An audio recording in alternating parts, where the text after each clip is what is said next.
Assalamualaikum warahmatullahi wabarakatuh. Di mata pelajaran Sejarah Indonesia kelas 11 ini, pada pertemuan kali ini kita akan membahas mengenai penjajahan pemerintah Belanda, kelanjutan dari materi sebelumnya. Pada tahun 1795 terjadi perubahan di Belanda. Munculnya kelompok yang menamakan dirinya kaum patriot. Kaum ini dipengaruhi oleh semboyan revolusi Prancis. Maka kaum patriot menghendaki adanya negara kesatuan. Di tahun 1795, Prancis menyerang Belanda. Raja William kelima melarikan diri ke Inggris. Belanda dikuasai oleh Prancis, kemudian dibentuk pemerintahan baru yang dinamakan Republik Batav. Republik Batav ini didirikan tahun 1795 sampai 1811 yang dipimpin oleh Louis Napoleon, yang dimana merupakan saudara Napoleon Bonaparte. Masih terpengaruh oleh Prancis, Republik Batav ini. Kebijakan pertama Prancis waktu itu untuk memerangi Inggris. Oleh karena itu, ditunjuklah seorang pemuda yang bernama Herman William Danlos, yang dikenal sebagai tokoh muda yang revolusioner. Pada masa pemerintahan Danlos ini, Danlos memerintah atau memimpin pada tahun 1808 sampai 1811.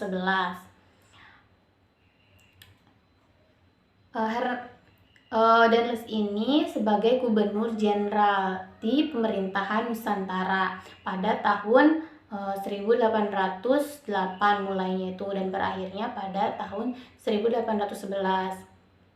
Tugas utamanya adalah mempertahankan Jawa agar tidak dikuasai oleh Inggris.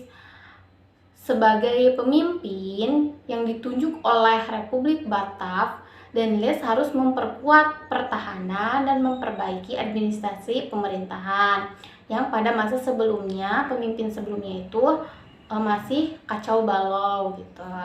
Danlos ini bertugas untuk memperbaiki apa yang kurang pada masa pemimpin sebelumnya.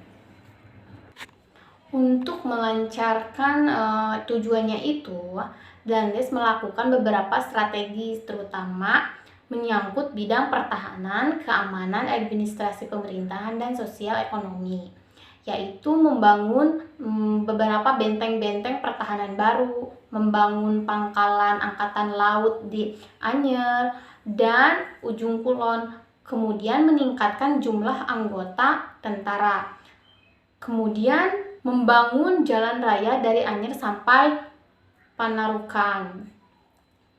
Kemudian Danlos juga melakukan berbagai perubahan di bidang pemerintahan. Banyak melakukan perubahan di dalam pemerintahan ini. Salah satunya Danlos ikut campur tangan dan merubah dalam tata cara yang ada pada adat istiadat kerajaan di Jawa. Selama 3 tahun di Hindia Belanda, dia dianggap gagal dalam melakukan misi dan visinya untuk mempertahankan Pulau Jawa dari Inggris. Dan program-program yang tujuan awalnya itu yang dilaksanakan dianggap sangat merugikan negara dan banyak yang korupsi. Semakin merajalela pada saat itu korupsi. Kemudian Danlos digantikanlah oleh Jan William Jansen pada tahun 1811.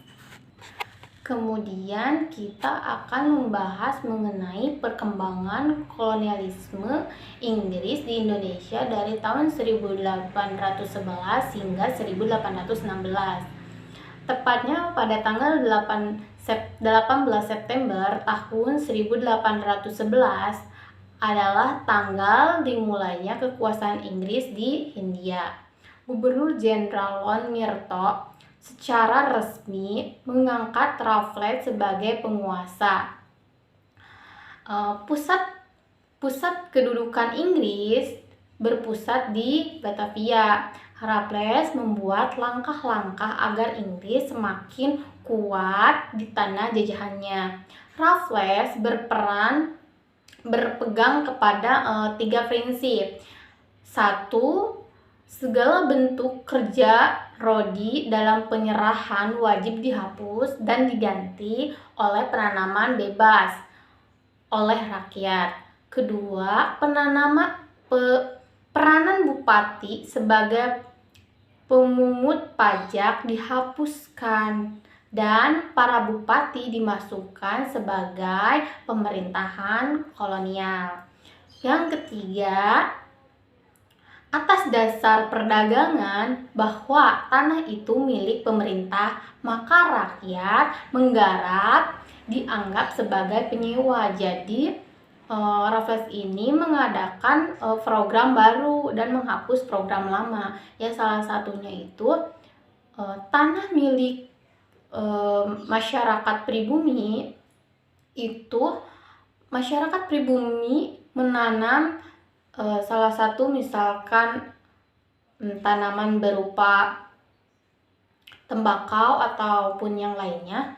Nah, itu masuknya bukan milik tanah pribadi, tapi Raffles itu menganggapnya bahwa si petani ini harus membayar pajak karena dia menyewa dari tanah milik para penjajah yang sedang berkuasa pada saat itu. Jadi secara tidak langsung masyarakat pribumi ini selalu dibodoh-bodohi oleh bangsa asing. Kemudian kebijakan dalam bidang pemerintah pada masa pemimpin Raffles, secara geopolitik Jawa dibagi menjadi 16 keresidenan. Selanjutnya, untuk memperkuat kedudukan dan mempertahankan keberlangsungan kekuasaan Inggris, Raffles membina hubungan baik dengan para penguasa dan pangeran Jawa. Tujuannya itu untuk mendekatkan diri kepada orang-orang yang memiliki peranan penting di dalam kemajuan bangsa atau orang-orang yang memegang penting yang dihormati oleh masyarakat Nusantara. Raffles ini mendekati dengan niat yang tidak baik, yaitu setelah Raffles berhasil mendapatkan kepercayaan rakyat, Raffles itu melupakan orang-orang yang selama ini mendukungnya. Kemudian pada masa pemerintahan Raffles ini, Raffles berhasil mengusir Belanda dari tanah Hindia. Kemudian pembahasan yang selanjutnya yaitu mengenai dominasi pemerintahan Belanda. Di tahun 1814 diadakan konferensi London yang isinya itu adalah Inggris harus mengembalikan tanah jajahan Hindia Belanda kepada pihak Belanda. Jadi pada tahun 1814 ini Belanda menguasai kembali wilayah Nusantara. Setelah dikembalikannya ke tangan Belanda, tanah Hindia diperintah oleh badan baru atau dipimpin oleh badan baru yang diberi nama Komisaris Jenderal yang dipimpin oleh Gubernur Jenderal. Komisaris Jenderal dibentuk oleh Pangeran William yang ke-6 yang beranggota 3 orang, yaitu Cornwallis, Arnold, dan Alexander. Kemudian pemulihan kondisi ekonomi dan keuangan Belanda, karena pada masa itu bangsa Belanda itu mengalami krisis ekonomi yang sangat rendah. Uang kasnya juga habis gitu kan. Jadi bangsa Indonesia itu harus menata kembali lagi dari nol untuk menstabilkan perekonomiannya. Pemerintahan dalam kondisi ekonomi saat ini, Belanda harus segera diprogramkan, apalagi setelah Belgia berhasil memisahkan diri pada tahun 1830. Keadaan ekonomi Belanda semakin berat karena Belanda banyak kehilangan lahan industri hingga pemasukan negara semakin berkurang. Karena dari pihak Belgia ini, Belanda juga mengambil keuntungan dari lahan industri gitu. Sementara kalau Belgia ini, negara Belgia ini mengeluarkan diri, semakin berkurang pemasukan kepada pihak Belanda ini. Kemudian di tahun 1829, seorang bernama Johan van de Bos mengajukan kepada Raja Belanda harus menanam tanaman yang dapat dijual di perdagangan dunia. Van de Bos ini memanfaatkan para petani pribumi untuk kerja rodi yang bersifat wajib. Orang pribumi ini menyebutnya dengan nama sistem tanam paksa. Nah, sistem tanam paksa ini awal mulanya itu ada pada masa pemimpin Van de Bos ya, tahun 1829. Secara umum, tanam paksa mewajibkan para petani untuk menanam tanaman yang dapat diekspor di pasaran dunia. Jenis tanamannya itu seperti kopi, tembakau, tebu, dan nila. Menurut Van de Bos, pelaksanaan sistem tanam paksa harus menggunakan organisasi dan kekuasaan tradisional untuk melancarkan semua tujuannya itu untuk meningkatkan perekonomian bangsa Belanda ya. Agar tujuannya tercapai, Van de Bos itu mulai pendekatan kepada orang-orang pribumi yang memiliki peranan penting atau jabatan tinggi di kalangan masyarakat. Nah, organisasi dalam hal ini, Van de Bos menggunakan organisasi tradisional yang sudah ada atau kekuasaan pada masa itu gitu. Tidak banyak merubah, tetapi Van de Bos itu mengikuti kekuasaan tradisional yang sudah ada di Nusantara.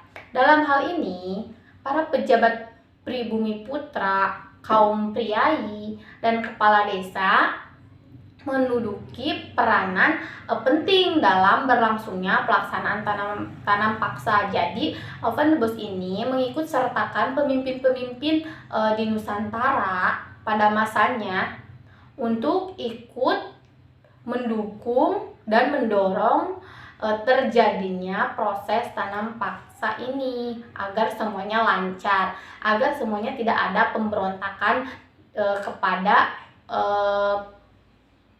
pemimpinnya gitu, kepada tujuannya itu. Jadi agar semuanya lancar, dia ketua-ketuanya atau dewan-dewan pemimpinnya itu dari pihak pribumi, tetapi tidak lepas dari pengawasan pihak-pihak Belanda. Pelaksanaan tanam paksa memang cukup berhasil memperbaiki perekonomian Belanda. Kemakmuran memperbaiki uang kas atau perekonomian Belanda semakin meningkat. Bahkan keuntungan dari tanah paksa ini telah mendorong Belanda berkembang menjadi negara yang industri. Nah, dengan adanya bangsa asing masuk ke Nusantara, membawa perubahan juga terhadap peragamaan yang ada di Nusantara pada saat itu. Seiring dengan datangnya bangsa Barat, juga telah membawa agama ajaran baru pada perkembangan agama seperti Kristen Katolik dan Kristen Protestan di Nusantara. Nah, kedua ajaran itu dibawa oleh bangsa Barat ke Nusantara. Nah, untuk pertemuan kali ini Ibu cukup sekian materinya. Jika ada yang ingin ditanyakan, mangga tanyakan langsung di kolom komentar ya. Kemudian tetap jaga kesehatan, tetap di rumah aja. Jangan menganggap virus corona ini sebagai virus yang sepele ya, karena setiap hari korbannya itu semakin meningkat. Nah, cintailah diri kalian sendiri ya. Maka dari itu, jaga jarak, jangan lupa cuci tangan, dan juga jangan lupa pakai masker.